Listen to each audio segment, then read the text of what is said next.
Loyalty is built through actions, not words.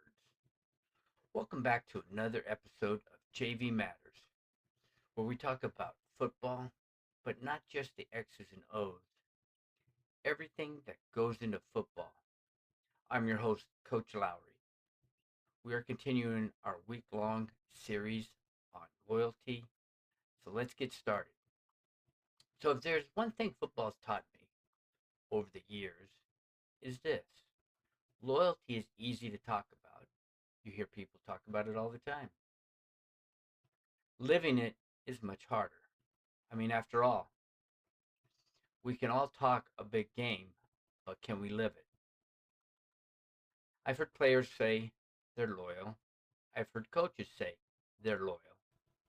I've heard people talk about commitment, brotherhood, family, and team. And those are all great words, and that's all they are, is words. But football has a way of exposing whether those words are true or not. Because eventually every person faces a moment where they have to choose between what they say and what they do. That's where loyalty lives, not in speeches. Coaches can make speeches all day long, not in social media. And coaches can and players can make media posts like this one, for example, what I'm doing right now, or on Facebook or any of those other platforms. Not in slogans hanging in the locker room. That's right, you see them all the time in the locker rooms. Motivating speeches, motivating posters. It's an action. A player says he's committed to the team. Then adversity hits. Maybe he's not starting. Maybe he's not getting the playing time he wants. Maybe another player got moved up ahead of him, moved into varsity. Is he then really committed to the team? Or did his loyalty change? What does he do next? Does he keep working? Does he keep supporting his teammates? Does he continue to show up with the right attitude? Or does he check out? Our head coach even mentioned this today in our quick meeting right before the team went into Indies, called Edify. Edify your teammates. That's part of loyalty, isn't it? Bringing your teammates up, not putting them down, putting your teammates up on a pedestal once in a while. That's where loyalty is measured. The same thing happens with coaches. It's easy to be committed when things are going well. It's easy when you're winning games. It's easy when everybody agrees. I try to edify my coaches all the time. I may say something to them or get upset at times, but then I always come back, let them know that they're appreciated. I can't do anything without them. They're my backbone. I have to, I edify them all the time. Without them, I'm nothing. But what happens when things get difficult? What happens when you lose players to varsity? What happens when the season isn't going as planned? What happens when you're frustrated? Life changes on the field.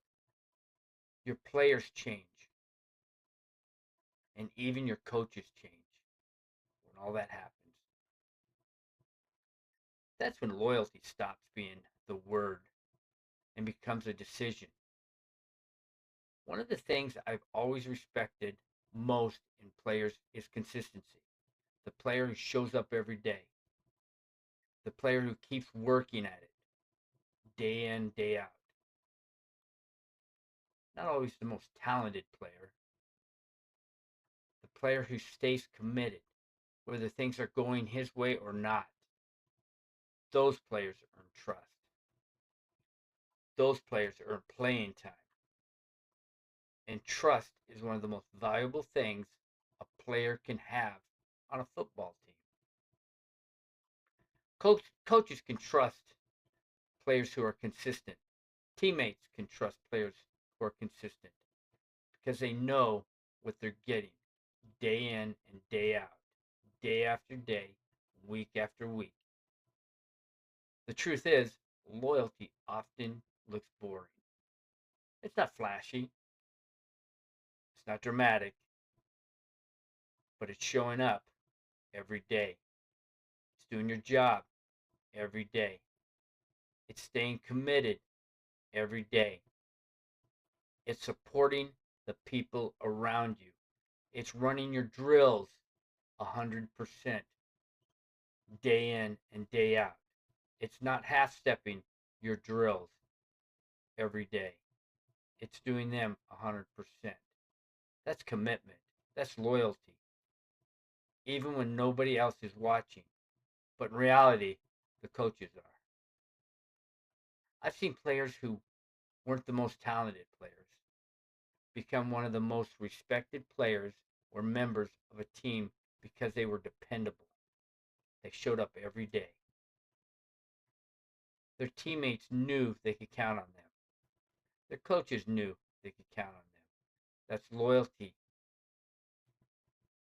It's not perfection, it's reliability.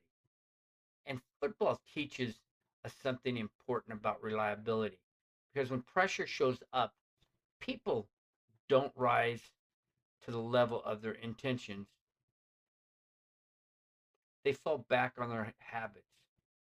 That's why consistency matters.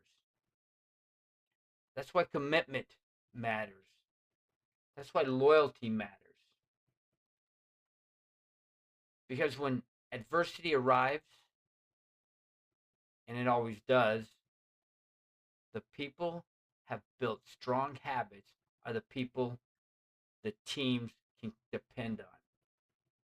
We can depend on.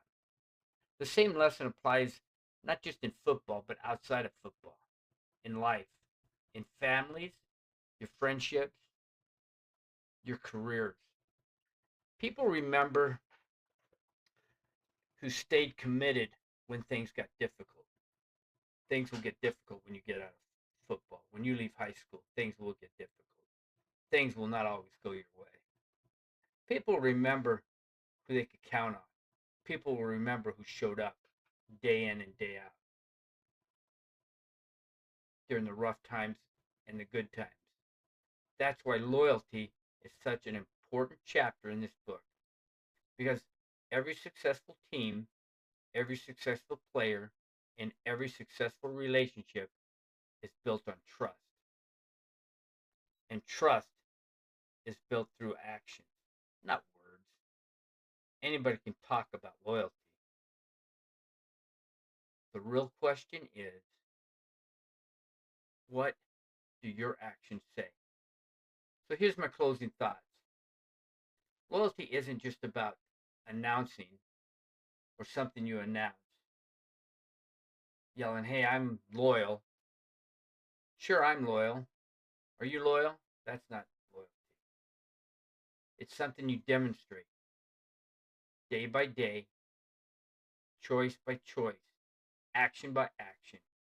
Because in football and in life, people don't remember what you said, they remember what you did.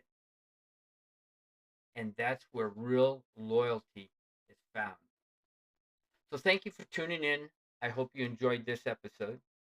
If so, please hit the share and like button, share it with your family and friends. Hit the bell so you don't miss any of this episode, or this week's episode, I should say. And I will catch you on the next episode of JV Matters. And you all have an outstanding day.